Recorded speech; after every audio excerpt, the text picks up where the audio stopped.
E aí, pessoal, tudo bem? Meu nome é Vinícius, vou estar apresentando aqui meu pitch final, meu trabalho de POC 1, que é um trabalho sobre a formalização da teoria de strings no formato de demonstrações ALET e a verificação dessa teoria no verificador de demonstrações Carcará, um trabalho que foi orientado pelo professor Raniel Barbosa. Esse aqui é um overview da apresentação. Primeiro eu vou te motivar, porque esse trabalho é interessante e faz sentido. Eu vou destacar quais foram as nossas contribuições. Eu vou apresentar um pouquinho do background teórico necessário para a gente entender o que foi realizado durante a pesquisa. Vou destacar qual foi a metodologia de pesquisa e vou apresentar os resultados que a gente obteve. Bom, a gente está no contexto de satisfatibilidade módulo teorias, né, que é um acrônimo que tem como acrônimo SMT, que é uma área crescente, né, no contexto de métodos formais e automatização de raciocínio, e a ideia é estender o problema da satisfatibilidade booleana, que é aquele problema que você tem uma fórmula booleana, você quer saber se existe um assinalamento para as variáveis que torna a fórmula satisfatível, ou então determinar que não existe, né, tal assinalamento.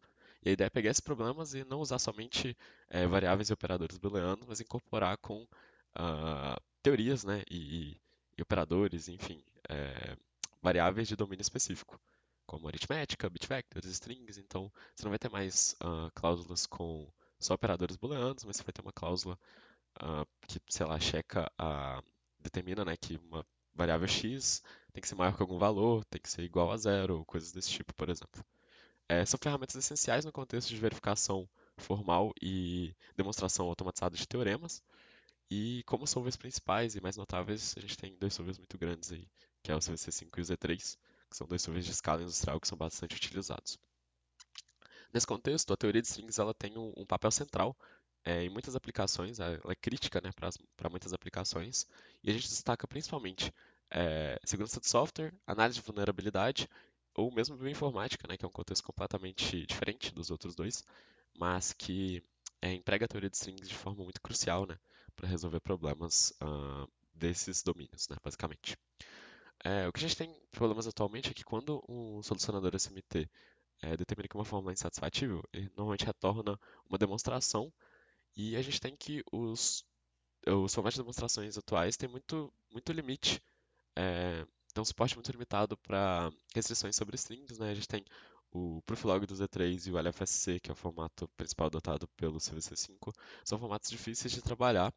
Nesse contexto, a gente tem um formato que é um formato mais novo e que vem com uma proposta bem diferente e bem interessante, né? De um formato novo de demonstração, que é o ALET, que a ideia dele é prover um formato padronizado e extensível, né? De modo facilitado, que está bastante alinhado com o SMTlib. Ele é basicamente uma extensão do SMTlib, que é o formato padronizado para os problemas de entrada, né, de solucionadores SMT. E com isso a gente tem algumas vantagens, por exemplo, é, a geração de demonstrações de forma nativa, né? Você não tem que traduzir o, o, o problema para uma outra linguagem depois, que vai ser a saída da demonstração. Normalmente a verificação de demonstrações, que é um passo importante, é feita por softwares separados e independentes. A ideia é que o solucionador não fique a cargo de verificar se a demonstração que ele gerou está correta, mas isso seja um passo realizado por outro software, para a gente ter meio que uma garantia ainda mais certificada do raciocínio, que o raciocínio do solucionador foi correto de fato, né? E aí, nesse contexto, a gente tem o Carcará, que é um verificador de demonstrações para o formato ALET, e ele é basicamente o software responsável por fazer a ponte, né, entre a saída do solver e a garantia de que aquele raciocínio foi feito corretamente, digamos assim. E aí, então, você tem uma saída válida de fato, né? Bom, a contribuição desse trabalho, então, é a formalização de um subconjunto representativo, um subconjunto interessante das regras do cálculo de strings do CVC5 no formato ALET. Junto disso, a gente vai fazer uma adaptação dessas regras, porque muitas delas têm passos de raciocínio muito grandes, né, muito largos, e aí a gente queria que os passos fossem mais simples, mais granulares, digamos assim. Então a gente tem a adaptação de algumas regras, e por fim, a implementação dos procedimentos de verificação para cada uma dessas regras no Carcará. Bom, de background teórico, eu vou discutir sobre esses tópicos, começando primeiro sobre como é a cara, né, da teoria de strings e das restrições sobre strings. Bom, é uma teoria principalmente utilizada para modelar operações sobre dado textual, e a gente está bastante interessado em entrada de usuário, URLs ou código, né, principalmente. Como eu disse, muito utilizado na verificação de software, que é o aspecto de código que é muito importante, e análise de segurança, análise de vulnerabilidade, ataques, né, de injeção de código e coisas desse tipo. Os operadores mais comuns das teorias são operadores que a gente está bastante acostumado a utilizar em linguagens de programação, na verdade. Concatenação de strings, extração de um substring, né, de uma string, extração do tamanho da string, determinar se aquela string está presente numa expressão regular, replace, né, de um caractere por outro e coisas desse tipo. Em geral, os fragmentos, né, da teoria de strings são determinados pelos operadores que você quer ter suporte. Muitos operadores por si só são decidíveis, mas a combinação desses operadores pode ser indecidível. Então você tem que é, é bem difícil, né, trabalhar e bem difícil determinar, criar um solver, né, para uma teoria de strings, porque você tem muitos fragmentos, muitas combinações de fragmentos e o que você está mais interessado ou o quão geral você quer ser na sua resolução vai impactar diretamente o quão bom, né, vai ser, o quão bom pode ser, né, o seu solver, o seu tree solver ali para resolver a teoria. É uma teoria que já foi padronizada em SMT-lib, então você tem uma linguagem já padrão, uma interface padrão que é compartilhada por todos os solvers que implementam SMT-lib e tudo mais. Bom, sobre solucionadores SMT, como eu disse, eles decidem satisfatibilidade de fórmulas sobre múltiplas teorias. Eles combinam o algoritmo, né, de estado da arte de SAT-solving, que é o CDCL, né, Conflict Driven Clause Learning, junto com o Theory Solvers, que são realmente procedimentos de decisão, são algoritmos que resolvem uma teoria. E aí com isso você tem a arquitetura CDCLT, que é a arquitetura principal, né, empregada na maioria dos solvers. Como eu disse, tem suporte para várias teorias, e no geral, o solucionador, se o problema for satisfatível, ele vai te retornar um modelo, que será basicamente um assinalamento para as variáveis que torna a fórmula verdadeira, ou então uma demonstração, né, com os passos de raciocínio realizados que determinam que a fórmula é insatisfatível. Né? Solvers populares, como eu disse, a gente tem o CVC5 e o Z3, mas existem outros solvers como o Verti, que é bem conhecido, ou mesmo solvers especializados para alguma teoria, nesse caso o Z3 Noodler, é um fork do Z3, que com um algoritmo diferente para resolução de teoria de strings, né? Então ele é focado especificamente na resolução da teoria de strings, e o Ostrich, que segue a mesma ideia. Essa aqui é a cara, né, da arquitetura de um solucionador SMT. Você tem uma Sat Engine que implementa o CDCL aqui, vai comunicar com o Core, que é a parte responsável que vai fazer a ponte entre essa Sat Engine e os procedimentos de decisão para cada uma das teorias que você tenha. Como você pode ter um problema que envolve várias teorias de uma vez só, não é nada trivial fazer essa ponte, essa comunicação de forma correta. Então, uma arquitetura bem complexa, em geral dividida em módulos e difícil de trabalhar de modo geral, porque é bem complicado realizar toda essa conexão de forma correta. Mas, de modo geral, essa é a cara de um solver, né? Falando principalmente, por exemplo, do CVC5, que usam, obviamente, né, com suas especificidades, mas no, de modo mais abstrato, essa aqui seria a cara de como é que é a implementação dele internamente. Bom, sobre o formato de demonstrações ALET, como eu disse, ele foi desenhado para ser padronizado, né, seguindo a SMT-lib e facilitar a produção de demonstrações, né, por parte dos solucionadores SMT.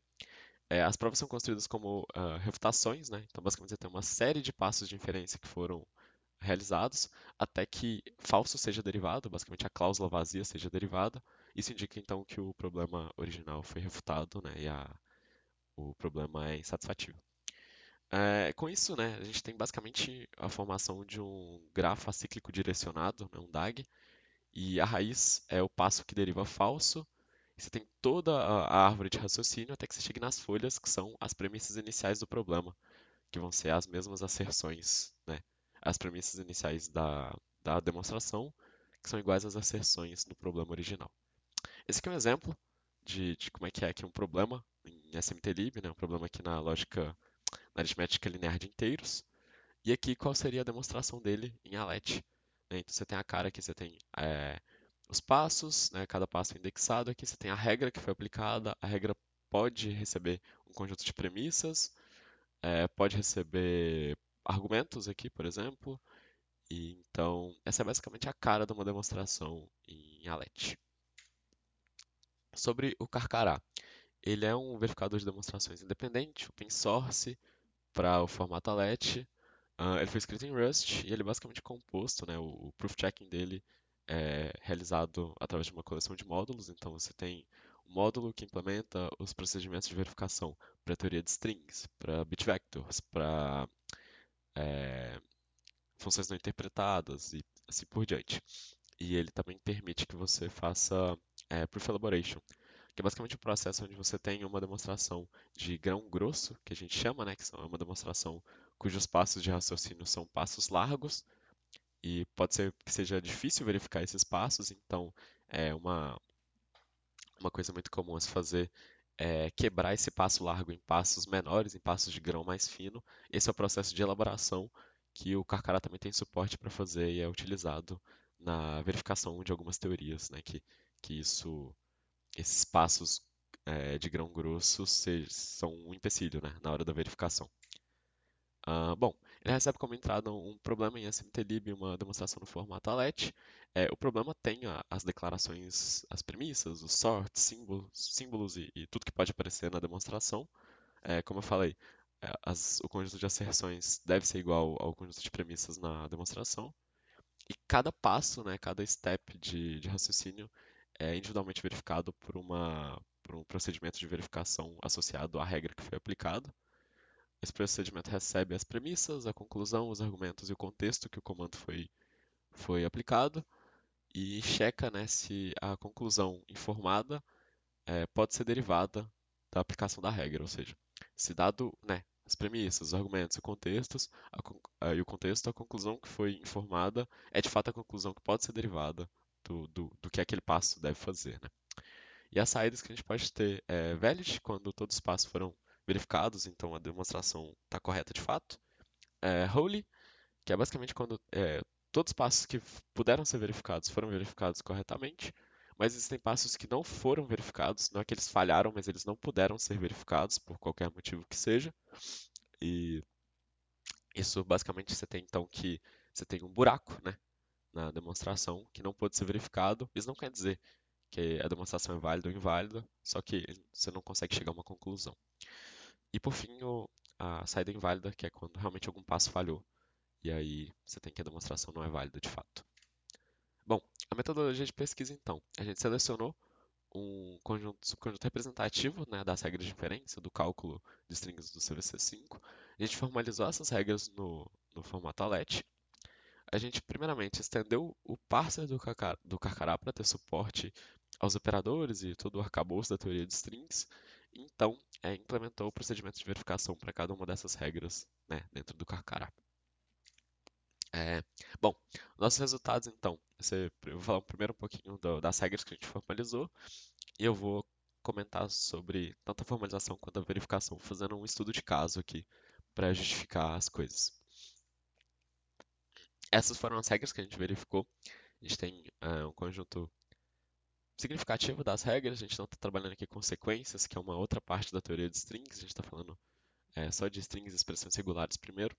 Mas já é um conjunto bem significativo, a maioria das demonstrações, né, a maioria dos problemas usam regras que estão contidas aqui. Então você tem regras de concatenação, algumas regras específicas sobre strings e regras de unfolding, principalmente, para que a forma como o CVC5 resolve problemas que envolvem expressões regulares.